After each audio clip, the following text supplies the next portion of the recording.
Jason, so probably what got you to be a patient here is you saw a lot of changes in your wife.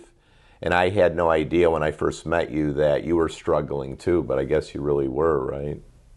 I was, and I didn't really have any idea either. It definitely was season coming here that was amazing to watch. She was in really challenging circumstances. It was Christmas time a year ago that we were contemplating. She had an application in for assisted suicide. And I couldn't really argue with that, given what I was observing. She was needing mercy, and then the treatment started working, and it was sort of part of that where I was really crashing and burning. I was not handling stress at all. I had been dealing with mental health issues for quite some time.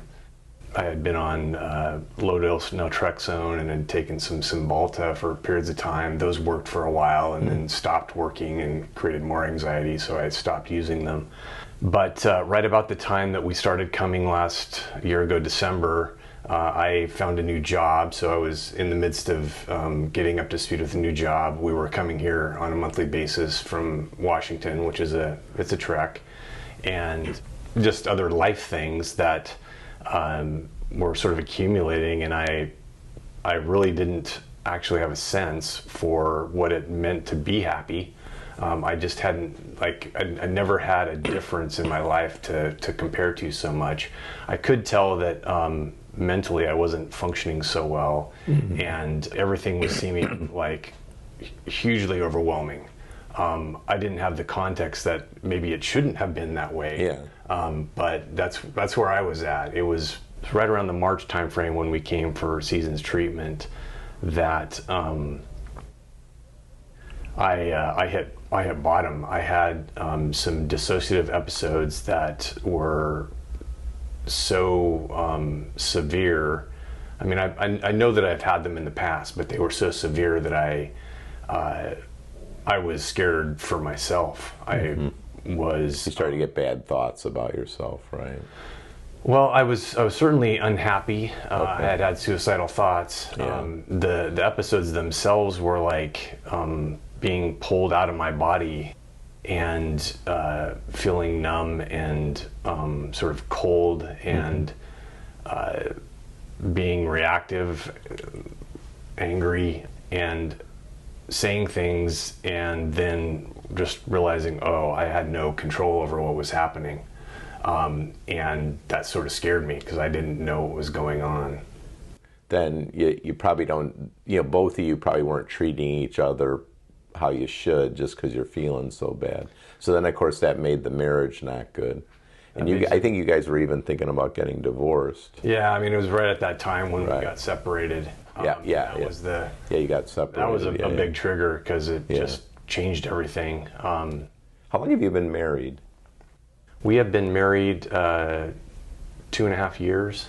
So we've been together for 7 or so. Okay, so I mean, basically when you first got together, it's probably just the normal couple, like you're having fun, and like when did it start to tank between you two, or like you guys got into all the bad mental state? So yeah, when we met, we were active, hiking, going out to meals, enjoying each other's company. It was not too long after we came together, though, that Season's health started declining. We came to find out after a number of years that she had Ehlers-Danlos, but that was a journey to even get that diagnosis and to start to recognize why mast cell activation was a thing, dysautonomia, POTS, all the things started adding up on her. And during that process, she was always recognizing and sort of with all her research saying, hey, I think you're not happy too. I think you should get checked out for, Yeah, like something's structurally not right. Did you, when you got married in 2.5 years, were you still both doing relatively good, or really she was, you got married knowing that your wife was sick, or? Right before we got married, Susan was tested. Well, we were heading off to be tested at that point for cervical instability for her. So she wasn't doing well when we did get married. We knew that the future was uncertain. She had been diagnosed with Ehlers-Danlos at that point, and we were headed to New York to see about what could be done about cervical instability. And not long after that, she had her first surgery for tethered cord. Yeah, I got you. So things had been much different for a while. We had been living in New Mexico for a couple of years at that point, and being at elevation and in a dry environment were really problematic for her. So things started to deteriorate quickly for her there. Yeah. And then you went more to sea level. We moved to Washington in 2022, and right after that we were scheduled to go and have her craniocervical fusion, which ended up getting denied, which was a blessing. Was a blessing, a huge blessing. She had been researching you and Caring Medical for a couple of years before that, but we just hadn't known for sure if it was going to be the right solution. And with the denial, it was like, yeah, this is what's probably best. Some people don't realize when you're at elevation, your brain pressure goes up. So that's kind of a sign if somebody feels better at sea level and feels worse in the mountains, that you probably have some type of intracranial hypertension that needs to be addressed. Let's just talk about you, like how many treatments of prolotherapy have you had and how are you doing? I have had 5 treatments now. And you got a treatment yesterday, so that's right. I appreciate you coming here. You're probably pretty stiff, or? I'm a little bit stiff, but I mean, my world is completely different now. Even after the very first treatment, so like the process of actually coming to deciding to get tested was Season saying, hey, I think something's going on with you. I'm concerned for your well-being. I think you're going to have like a break, or you're not on a good trajectory here. And when I had those dissociative episodes, I actually kind of finally had this realization that I couldn't even really trust my own memory. And I couldn't trust my own sort of perception of the world. So I had to trust what she was giving back to me as this is what I observed for you. So that's when I started. She had sort of queued up for me a number of the videos, one on dissociative states. I had been reading a bunch about polyvagal theory at the time, and started connecting the dots between what could be going on with the vagus nerve system and sort of fight, flight, freeze response. And I started having some sort of light bulb moments about, like when I was a very young child, having a fall and hitting my head and having a concussion. When I was 11 years old, I tried out for all-star baseball one summer. And I remember distinctly my grandfather had passed away, and I ended up having tryouts the very day of his funeral. And I was hitting the ball all over the place. By the end of the summer, I was striking out 2 out of 3 times, and got my eyes checked, and there had been rapid degradation, which in retrospect, just the actual turning of my head repetitively back and forth. After you tested me and diagnosed the hypermobility, which Season had expected was going on for me too, that made sense as how I could have had something going on with my neck, and then other ski accidents and ocean sport accidents where I'd smacked my head or twisted my neck. It all started to make sense, in addition to 30 years being in software and looking at devices. So that's what led to the testing, and when you gave me the results, you said it was like the highest hypertension, intracranial hypertension reading you'd seen in 30 years. Your optic nerve sheaths, were real high, and you had so much fluid around your eye nerves. That's probably why you got such a quick response, because you were so bad. The brain draining and the Denerol both right after that first treatment were like then right away your brain change. pressure started to go down. Yep. And, in 5 treatments now, I've seen progress on forward head posture, reduction of the cervical spine vertebrae movement. So the instability is getting better. It's on track to what you had predicted it would take. And I'm happier, and we're laughing again, and enjoying life more. Season's obviously doing incredibly better than where she started, so it's been a game changer. Then you had mentioned like anxiety, you mentioned ability to handle stress, memory, and dissociative episodes. So how are those all doing? Like, do you feel like you're halfway there, 70% there? Where do you feel like you're at? Well, dissociative episodes, I don't remember the last time I had one. And that's Season good. Doesn't either. And I've grown to trust her understanding that. Anxiety, I still have some anxiety. I work in a fairly high stress job, and that hasn't changed. So some is there, but my cognition and memory and ability to synthesize information is dramatically improved. I used to have a hard time word finding, remembering conversations. You're probably better at your job too, right? Yeah, I think so. Okay. Yeah. And then you had told me you guys went back to church, so that probably helps too, just being in a... I personally hadn't actually been to church before, so it was a new thing, and it's a complete life change there as well. And it's having a church family, and and honestly, I think coming here was a big part of that for me. So thank you. No, you too. I often think like we have a whole generation of people who maybe either haven't gone to church or so. There probably was conceptions that you had about church that you now don't have.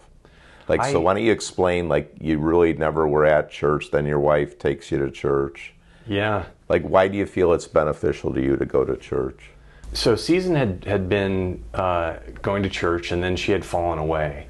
And in August of this year, she had a coming to Jesus moment, and I witnessed it. And I had been skeptical of religion and had found a lot of reasons not to read the Bible. I'd always been intrigued by Jesus, and I wasn't convinced he was, divine. But when I observed what happened for her, it was undeniable, and really the ability to think more clearly because of the treatments and everything that had been happening for me. Even just the fact that I'd been on the journey with Season to find this place and actually recognize that maybe I wouldn't be on the trajectory of my grandfather who suffered from Parkinson's. That wouldn't have happened otherwise. I wouldn't have even contemplated neck problems. So yes, it was like all this led up to me being able to actually comprehend what the Bible had to say, and it was just like getting it. Light bulbs. So, would you agree that now that when you read the Bible, it's actually a amazing book to read? I think a lot of people don't realize how historical it is and how well it reads. Like if you read the New Testament, and the disciples went here, Jesus went there, Jesus said this, the disciples said that. Like, it's really, and the stories and the messages are very inspirational. Absolutely. I mean, at this point, I've read about 2/3 of the Bible. Oh, we both have. Season's a bit ahead of me, but read the New Testament. I've read half or so of the Old Testament. The story that it tells really makes sense of the world in a way that I never had been able to.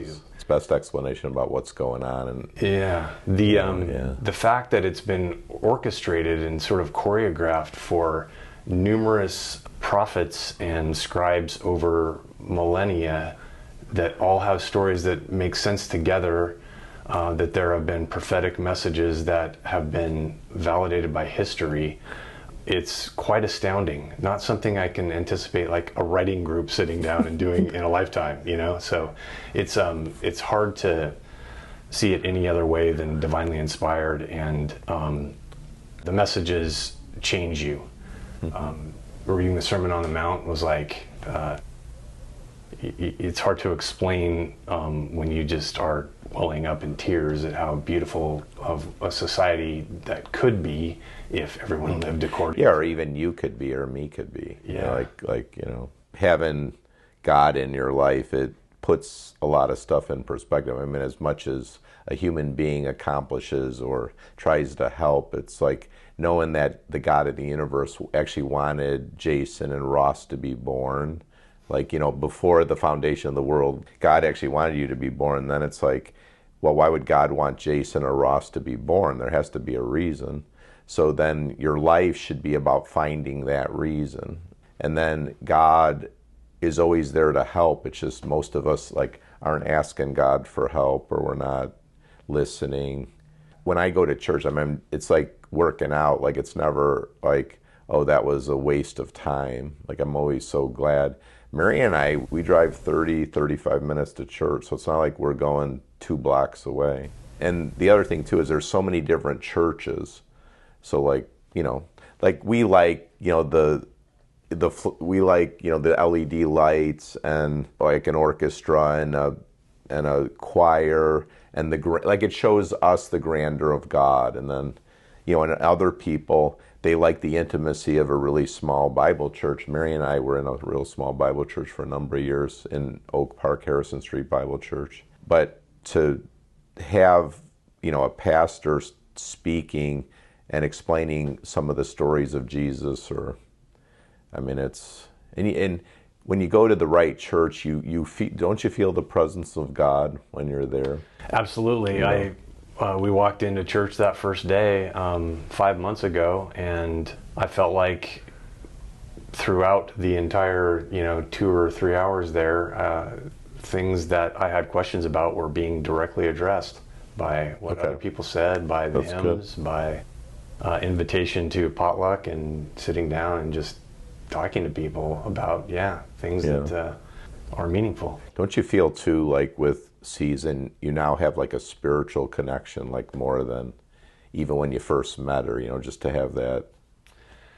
Absolutely. I just recently gave my testimony in church. We were baptized at the end of the year, and a bit of a metaphor for me was, it sort of felt like we were untethered in a small spaceship in the middle of nothingness, being battered around by the elements and the forces towards a black hole, and with the light of Christ and the rock of Christ in our lives, we have a foundation now. We have a truth that is a crucible for our marriage to be in, and a grounding in truth that, it's just a complete shift in how we are together. And it was very clear that we were not able to do everything we were needing to be able to do on our own,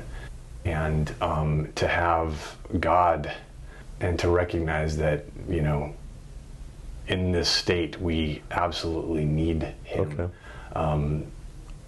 is a relief. Like, there's actually is a purpose. Like, there's a purpose why you're here, and to know that God's by your side to help. I mean, as much as it's helpful to know that your wife's there to help, like when you're getting along, like to know that God's there to help. And and God wants to help, and God's a good father. Absolutely. We just can't do everything that everyone needs us to do without that being that actually created us and gives us life and sustaining. So it's almost like how I sometimes describe it is, you have this heavy weight, like there's so much to do and there's so much stress and there's so much this, and then God comes into your life and then like the burden lifts. Because I think God wants to lift the burden. Like He doesn't want you to carry all this weight, like the stuff you have to do and the responsibilities you have is all on you. You know, like Jesus said, my burden is light. You know, the burden is light, or the yoke is easy. So he's there, you know, with the yoke, and he's taking most of the weight, like, you know. It's very obvious to me that trying to do things on my own just doesn't work, and making sense of the world doesn't work without God, and being able to just say, hey, you know, I really felt like there was an aspiration or a training happening here to be divine.